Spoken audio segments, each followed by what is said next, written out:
बड़ा अपडेट धमतरी से बोराई नाके पर अवैध वसूली का जो खुला खेल चल रहा था, आईबीसी 24 के खुलासे पर अब वन विभाग ने जो जांच बिठाई उसने भी मोहर लगा दी। कर्मचारी अवैध वसूली कर रहे थे। अवैध वसूली करने वाले कर्मचारियों की दूसरी जगह पदस्थापना की गई। कर्मचारी मनोज खरे, जो आपको विजुअल्स में दिख रहे थे, मनोज खरे और पोखराज नेताम वसूली का काम कर रहे थे।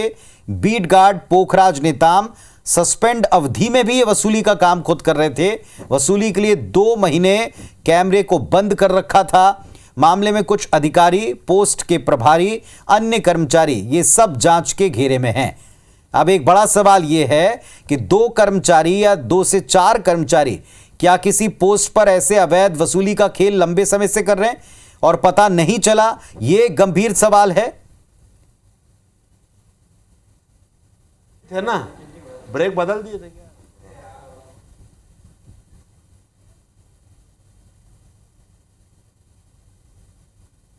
मनोज खरे को वहां पर जो है बिठाया जाए नियमानुसार।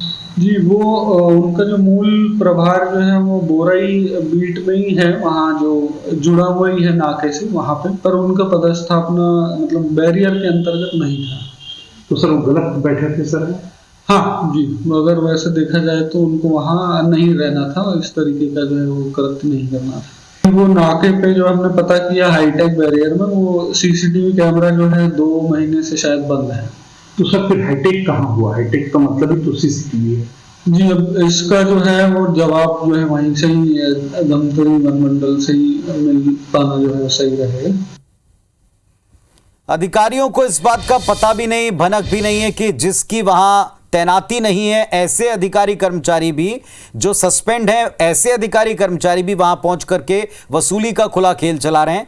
यानी इसमें जांच और सीरियस होना चाहिए, ये साफ नजर आ रहा है। वहां जो कर्मचारी थे, फिलहाल इन पर एक्शन हुआ है, लेकिन जो वहां पहुंचकर वसूली कर रहे थे, कुछ तो उसमें से वहां तैनात भी नहीं थे। हमारे सहयोगी संदीप शुक्ला इस वक्त हमारे साथ में जुड़ रहे हैं, उनका रुख करते हैं। संदीप, ये और एक बड़ा गंभीर मामला है कि जिनकी तैनाती वहां नहीं, जो पोस्टेड वहां नहीं, जो सस्पेंशन झेल रहे हैं, वो भी वहां ये खुला खेल खेल रहे हैं।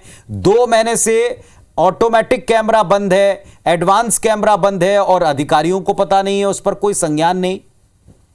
पुरी जी देखिए, कहने को ये हाईटेक नाका है, इस पे बूम ऐसा होना चाहिए कि गाड़ी के पहुंचते ही बूम ऑटोमेटिक ऊपर उठ जाएगा। लेकिन आप देखेंगे कि लकड़ी का नाका चलाया जा रहा है और हर पोस्ट का एक प्रभारी होता है। तो प्रभारी कहाँ था उस समय जिस समय ये वसूली चल रही थी? उसे भी नोटिस दिया गया। और ये दोनों कर्मचारी, जो ये वुलन कैप वाला आपको कर्मचारी दिख रहा है मुकेश खरे, इसकी तो वहाँ पर पदस्थापना ही नहीं थी, धमतरी वन मंडल में था। इसको और कहीं बैठकर कार्यालय में काम करना था, लेकिन अब सोचिए वसूली के लिए प्रायोजित तरीके से इसे यहाँ पर बैठाया गया था। दूसरा, पोखराज नेताम जो आपको देखेंगे कि चेहरा बांधा हुआ है जिन्होंने, उनकी जो है पोस्टिंग जो है वो एक तो निलंबित थे और फील्ड में उनकी पोस्टिंग है, लेकिन यहाँ बैठकर नाके पे वो वसूली कर रहे थे। रजिस्टर जो आप देख रहे हैं पूरे तरीके से कच्चा है, कोई पंजीयन नहीं है, विभाग में इसकी जानकारी नहीं है।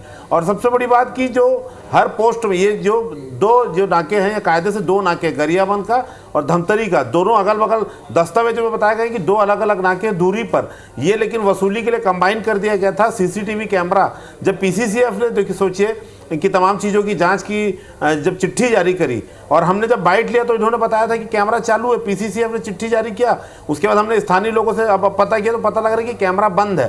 तो मतलब सीधी बात है कि कैमरा बंद करके अवैध रूप से टीम बैठा कर वसूली की जा रही थी। और चूंकि टाइगर रिजर्व एरिया है, बड़े अधिकारियों का वहाँ पर आना जाना अनिवार्य है, तो इस बात ये कहना अतिशयोक्ति नहीं होगी कि इस बात की जानकारी किसी को नहीं होगी।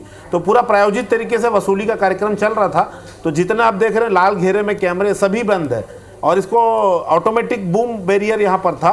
तो सब कुछ को इन्होंने अपने हिसाब से सेटअप कर लिया था पूरा वसूली का। अब देखते हैं कि इस पे जो लोग और 6 से 8 लोग और संलिप्त हैं उन पर क्या कार्रवाई होती है और रेंजर के ऊपर के जो लोग हैं उन पर क्या कार्रवाई होगी, देखने वाली बात रहेगी। क्योंकि आईबीसी की खबर के बाद खुद पीसीसीएफ मतलब राज्य का जो सबसे बड़ा अधिकारी होता है वन विभाग ने, उसने 2 से 3 चिट्ठी जारी की है। तो इंतजार करते कार्रवाई होती है कि नहीं, इस मामले में हम लगातार और भी खुलासा करते रहेंगे। आप नजर बनाकर रखिए, क्योंकि बड़ा खेल है और इस बड़े खेल को आपने खुलासा किया, उजागर किया, और उजागर करने के बाद में संदीप को जो धमकियां मिली वो भी हमने दिखाई, उस पर रिएक्शंस भी दिखाए, उस पर एक्शन भी दिखाया।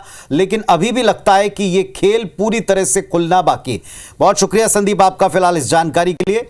तो एक ऐसा इलाका जो रिजर्व फॉरेस्ट में पड़ता है, वहां एक अवैध तरीके से वसूली का खेल चल रहा है। 2 कर्मचारी बिठाकर रखे हैं जिनकी वहां नियुक्ति भी नहीं है, जिनकी अलग जगह ड्यूटी है या सस्पेंशन झेल रहे हैं, उनको बिठाया, वहां कैमरे को बंद कर दिया, जो ऑटोमेटिक गेट लगा होता है उसकी जगह लकड़ी का एक गेट लगा लिया। पूरा सेटअप तैयार करके यह खुला खेल चल रहा था वसूली का, और कितनी काली कमाई होगी और किस किस की जेब तक गई होगी, यह जरूर पता लगना चाहिए।